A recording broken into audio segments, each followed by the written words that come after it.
अब बात करते हैं रेक्टिफिकेशन ऑफ एरर्स के दूसरे एरर की, that is error of principle. Error of principle मतलब अगर आप कैपिटल नेचर के खर्चे को रेवेन्यू नेचर का दिखा दो या वाइस वर्सा। ठीक, तो सबसे पहले आपको ये समझ में आना चाहिए कि कैपिटल नेचर का खर्चा क्या होता है। बड़ी अमाउंट का खर्चा जो बार बार नहीं होगा उसे कैपिटल नेचर का एक्सपेंडिचर कहते हैं, जैसे मशीनरी खरीद ली या कोई और एसेट आपने खरीद लिया बिजनेस के लिए। On the other hand revenue expenditure क्या होता है? रेवेन्यू एक्सपेंडिचर स्मॉल अमाउंट का खर्चा बार बार होने वाला, रिकरिंग इन नेचर, लाइक आपने रेंट पे कर दिया या सैलरी पे कर दिया, तो इस तरह के खर्चे को क्या कहा जाता है? रेवेन्यू नेचर का खर्चा।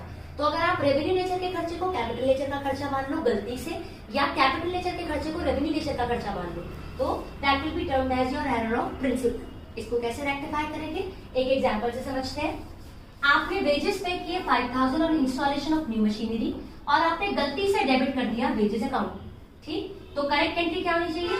Machinery account debit to cash, क्योंकि एसेट को परचेज करने से लेके पुट टू यूज तक करने के सारे खर्चे उस एसेट की कॉस्ट होती है, whatever the market price is as per historical cost concept. तो मशीन खरीदी थी, खरीदते टाइम जो वेजेस पे किए तो एंट्री होनी चाहिए थी मशीनरी टू कैश। गलती से आपने क्या कर दिया? रॉन्ग एंट्री क्या हुई है? Wages to cash. तो रेक्टिफाई एंट्री क्या होगी? इस एंट्री के इंपैक्ट को निल करना है और इस एंट्री के इंपैक्ट को लाना है। ठीक, तो मशीनरी अकाउंट डेबिट होना चाहिए, तो मशीनरी के अकाउंट को कर देंगे डेबिट। वेजेस का अकाउंट डेबिट नहीं होना चाहिए, गलती से हो गया है, तो इसको ठीक करने के लिए क्या कर देंगे? Wages account credit with the same amount 5000 each. Cash दोनों ही केसेस में ठीक था, कैश क्रेडिट होना चाहिए था, क्रेडिट होना चाहिए था और क्रेडिट ही हो रखा है।